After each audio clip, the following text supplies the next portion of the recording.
उसका छोटू नाम का एक लड़का था। पति नहीं होने की वजह से वो घरों में खाना पकाने का काम करती थी। पढ़ाई करने की स्थिति नहीं थी, इसीलिए छोटू एक साइकिल शॉप में काम करके वो पैसे लाकर माँ को देता था। पैसे नहीं होने के कारण दोनों कम से कम दिवाली का त्योहार भी नहीं मना पाते थे। छोटू को कुत्ते बिल्ली वगैरह बहुत पसंद थी। उसके पास जो थोड़े बहुत पैसे थे उससे रोज बिस्किट्स खरीद कर देता था। वो देखकर साइकिल शॉप का मालिक, अरे छोटू, तुम्हें जो मैं पैसे दे रहा हूँ वही तुम्हारे जीवन के लिए ही कम है। उतने में ये बिस्किट्स वगैरह खरीद कर ये पैसे भी क्यों गवा रहे हो? यूं कहा तो छोटू, मालिक ये बेचारे बेजुबान जानवर है, इनकी भूख ही कैसे बताएंगे बताओ, इसीलिए मेरे हाथों से जितना बन पाया वो मदद करता हूँ। यूं कहा। एक दिन घर आ रहा छोटू को दिखाई दिया कि एक लॉरी एक कुत्ते को मारकर चले गया। वो कुत्ता उछलकर गिरा और बेहोश हो गया। छोटू तुरंत जाकर उस कुत्ते को उठाकर घर लेकर आया। उसका इलाज करके दूध पिलाया। वो कुत्ता होश में आकर बू, बू, बू कहते हुए खुश हुआ। छोटू, माँ बेचारा इसे बहुत चोट लगी होगी, ये तो इसकी किस्मत है कि बच गया, इसे हम पालते हैं माँ, प्लीज मना मत करो, इसका रैम्बो नाम रखेंगे। तब माँ, ठीक है बेटा, नाम भी अच्छे रखे, हमारे पास जितना है उस छोटू जाता वो भी वहीं चले जाता, घर पर काम पर हमेशा साथ रहता था, खाना सोना सब उसी के साथ।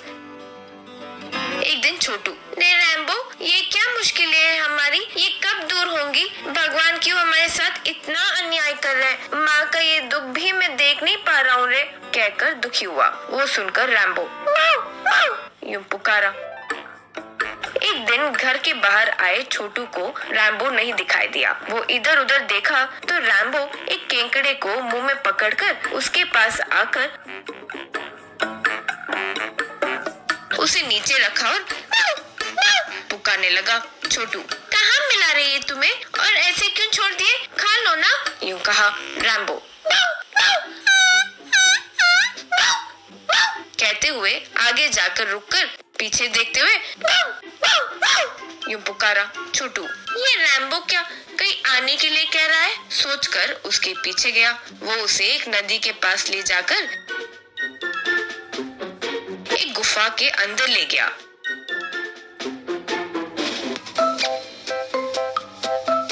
अंदर देखने पर उसे कई सारे केकड़े नजर आए। उन्हें देखकर वो दंग रह गया था। रैम्बो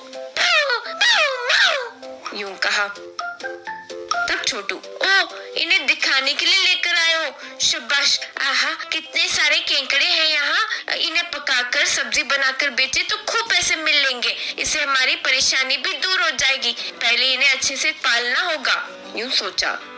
फिर यही बात घर आकर माँ से कहकर, माँ तुम केकड़ों से जो बिरयानी फ्राई सब बनाती हो ना वो बहुत स्वादिष्ट होता है, आज से हम मंडी पर क्रैब बिरयानी, क्रैब करी, क्रैब फ्राई ये सब बेचेंगे, रोज उन्हें पकड़कर लाने की जिम्मेदारी मेरी है, यूं कहा।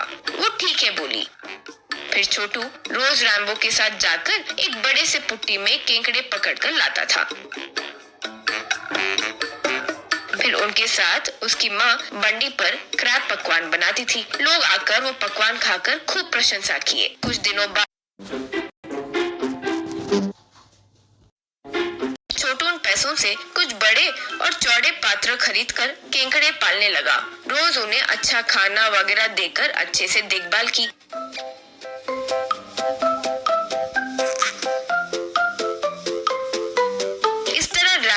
छोटू और उसकी माँ मंडी पर क्रैब पकवान बनाकर बेचने लगे। वहाँ क्रैब बिरयानी खाकर रैम्बो और खुश हो गया।